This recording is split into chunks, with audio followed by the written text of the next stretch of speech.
Merry meet. In this lecture, I will be discussing what a totem or spirit animal is and how it differs from a familiar. Many people tend to get these two ideas confused and misunderstand the reason and purpose of a totem or a familiar. The witch's familiar is something we have all heard about.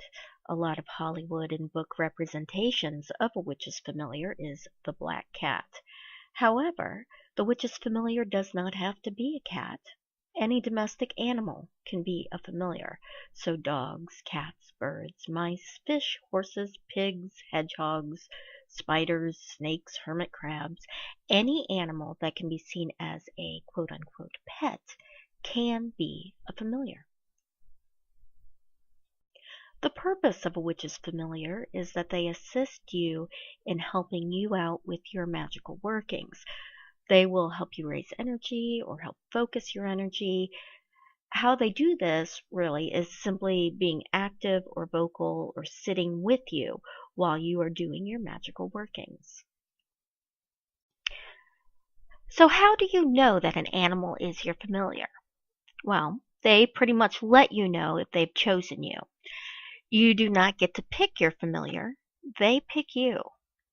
They choose if they want to be part of what you're doing and if they want to help you out or not. So you can't just go to a shelter, pick out a black cat, and decide that they are your familiar. It doesn't work that way. The way that they let you know is pretty straightforward. They want to be with you when you are doing magic. They will become more vocal or want to be in your lap or next to you, and they will show a curiosity in what it is that you are doing. You may have more than one animal familiar. Some people may not have a familiar at all, or at least not a physical familiar, because there are also spiritual familiars as well.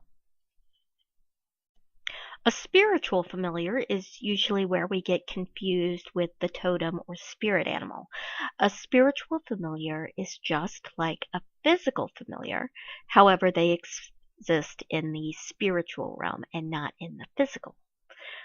A spiritual familiar is not limited to a domestic animal. They can be any type of creature. It is also not limited to real world animals. A spiritual familiar can be anything, but again, you do not get to choose it. They choose you. It could be a wild animal, a domestic animal. It could be a familiar that has crossed the rainbow bridge.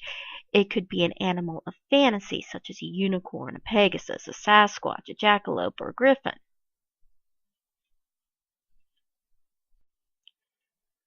Now, how a spiritual familiar chooses you is simply through meditation work, asking for a familiar to come forward.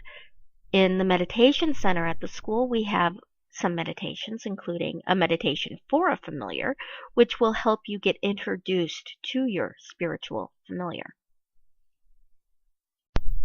The spiritual familiar will work with you during your meditation work and dream work, but it can also help you when you are doing physical magical workings as well.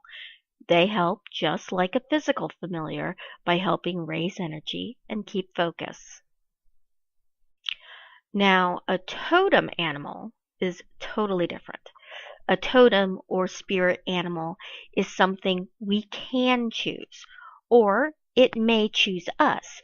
The totem animal is a representation of a specific energy that we need in our life, or that our life is focused on at that time. Our totem and spirit animals change through time. It all depends on what it is we need in our life. Each animal has its own specific energy. For instance, the owl has a focus on wisdom and education. The dolphin has a focus on community work. The red-tailed hawk has a focus on the need for more energy. It isn't about the animal, but more about the specific energy that it awakens within us and what we need. A totem animal is not a favorite animal. It is an animal that we can call upon for help when we need it. Even if we're not a fan of a specific animal, doesn't mean we can't work with that animal in order to benefit from its energy. For instance, I'm not the biggest fan of spiders. However, the energy that the spider as a spirit animal brings is balance. So if I am feeling unbalanced, I can call on the energy of the spider and work with that spider as a totem animal or spirit animal to help me out. To do this, I may wear a spider pendant that I have blessed with the spirit animal's energy, or do a meditation, such as the spider and the fates in the meditation center at the school. The big things with totem and spirit animals is that you need to research the animals to understand what energy they bring. Totem and spirit animals may also let you know that you need them. Every so often, you may have an animal catch your attention. You may be driving along and see an animal that just makes you take notice of it. Or you may go into a store and see a display of stuffed animals and one really draws your focus.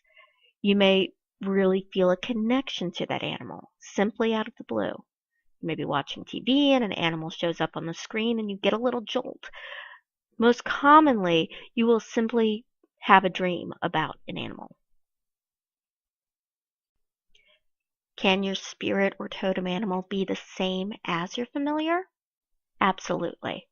However, where your familiar stays with you, a totem or spirit animal will change from time to time because as we grow, our interests change and our energy needs change. Thanks for listening. Mary Part.